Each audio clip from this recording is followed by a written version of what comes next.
Ever feel like you're trying to make your paycheck last until the end of the month, but just can't seem to make the puzzle pieces fit? It's a struggle, for sure. Today, we're taking a deep dive into a real-life budget and trying to see if we can make it work. Yeah. We're calling our subject Sarah today, but honestly, Sarah's situation is probably going to sound familiar to a lot of people out there. Oh, absolutely. Yeah. Sarah is like the stand-in for so many, especially young adults kind of just starting out and maybe haven't had a chance to, learn the ropes of managing their money yet. Exactly. And what we want to do is, sure, we'll look at the numbers, but also really dig into what those numbers actually mean for someone like Sarah in their day-to-day life. Yeah. So let's introduce Sarah, shall we? Yeah. She's 25, lives here in the U.S., and her boyfriend's currently looking for work. So Sarah's the breadwinner right now, bringing home $35,000 a year before taxes. Which, and let's be honest, after taxes, it's not a ton of wiggle room each month. We're talking about roughly $2,300 to cover literally everything: rent, food, transportation, all of it. Okay, so $2,300. It's more than some, less than others, but let's talk about rent. Sarah's rent is $1,000 a month. Yeah. That's almost half her take-home pay. It's a huge chunk. Is that normal? Well, there's that rule of thumb, right? Like Okay. the 30% rule. Ideally, rent should be about 30% of your income. Doesn't always work out that way, Yeah. especially depending on where you live. Some rental markets are just brutal. Mm. But it's a good benchmark. And for Sarah, 30% would be closer to like $700. Wow, yeah, So she's definitely feeling that squeeze. big time. And speaking of squeeze, tell me she's not stuck with a crazy car payment on top of that rent.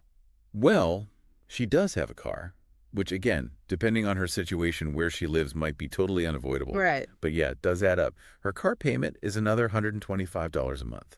Okay. And then, of course, there's car insurance, which is another $75. So before we even talk about putting food on the table or, turning the lights on, we're already at almost $1,200 a month just to exist. It's really eye-opening when you start breaking it down like this. Yeah. And you start to realize how much those fixed costs, your rent, your car payment, how much they really limit your flexibility in other areas of your budget. Absolutely. Okay, so we've covered the big stuff, rent and car payments, but we all know there's a lot more to life than just having a roof over your head and a way to get to work. Yeah, those are just the basics. What about all those everyday essentials? Right. Groceries, utilities, and of course, you got to stay connected these days. Absolutely. Can't forget about the internet. So let's break it all down. First up, feeding time. What's a realistic grocery budget look like for someone like Sarah? Well, assuming she's eating reasonably healthy, not just living off dollar noodles. Which, hey, no judgment. Been there. Exactly. But, with food costs being what they are these days, I'd say realistically, you're probably looking at around $350 a month at least. $350 just for groceries. Yeah, it can be a scary number. It really is. And then, of course, you've got those lovely utility bills that always seem to make my heart skip a beat. Oh, tell me about it. Yeah. Electricity, water, heating, All adds up. big time. Yeah. For someone in Sarah's situation, I'd say probably another $150 a month on average for utility. And that's just an average. Right. My winter heating bills are always painful. Oh, yeah. It can fluctuate a lot depending on, the season, where you live, all that. For sure. And speaking of essentials that can fluctuate, what about phone and internet? Because they're not really optional these days. Not if you want to, participate in modern society. Exactly. But they can put a serious dent in your budget. Absolutely. So for Sarah's phone and internet, we're estimating maybe around $120 a month. Okay. And that's kind of an area where people have to make tough choices. Yeah. Like, do you downgrade your data plan? Do you try and, cut back on other things to kind of balance it out?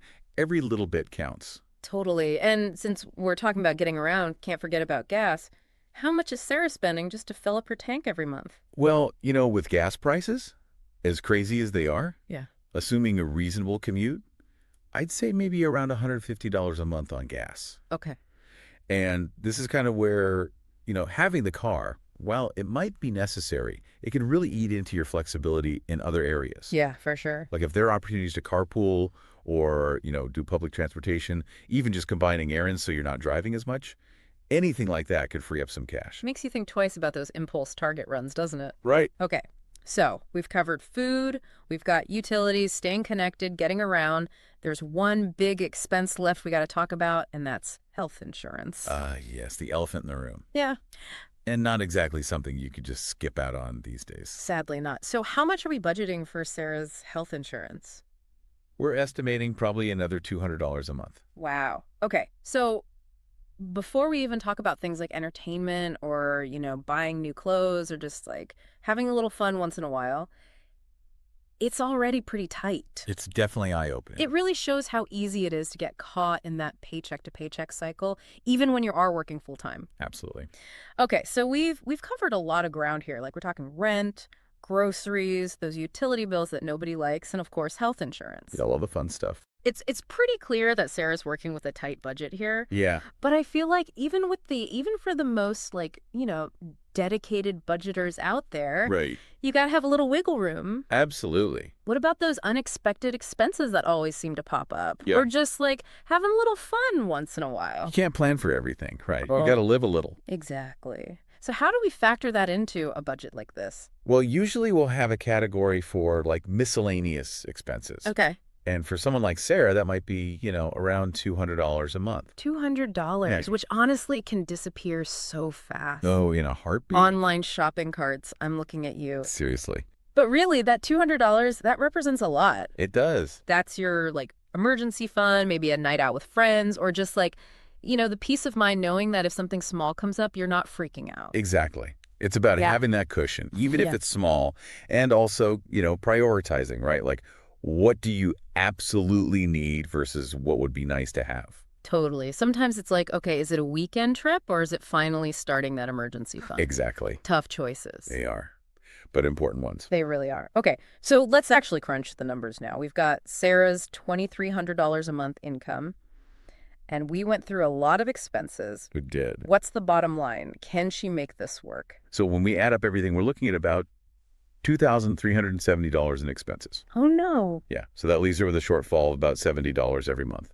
So not only is there no pizza night, she's actually in the red. Yeah, it's a tough situation. That's got to be so stressful. Yeah. What does that mean for her long term? I mean, are there any sort of silver linings here? I mean, she's definitely walking a tightrope, right? Yeah. There's no room for error. Yeah. Any little unexpected expense could kind of throw everything off. But it's important to remember, this is a snapshot. Okay. It doesn't mean this is how it's always going to be. There are definitely things Sarah can do to kind of take control of her finances and improve her situation. Like what? Give us some hope here. Okay, so first of all, knowledge is power. Just by understanding, where her money's going, what her spending habits are, she can start to see where she can maybe cut back a little. Yeah. And even those small changes, they add up.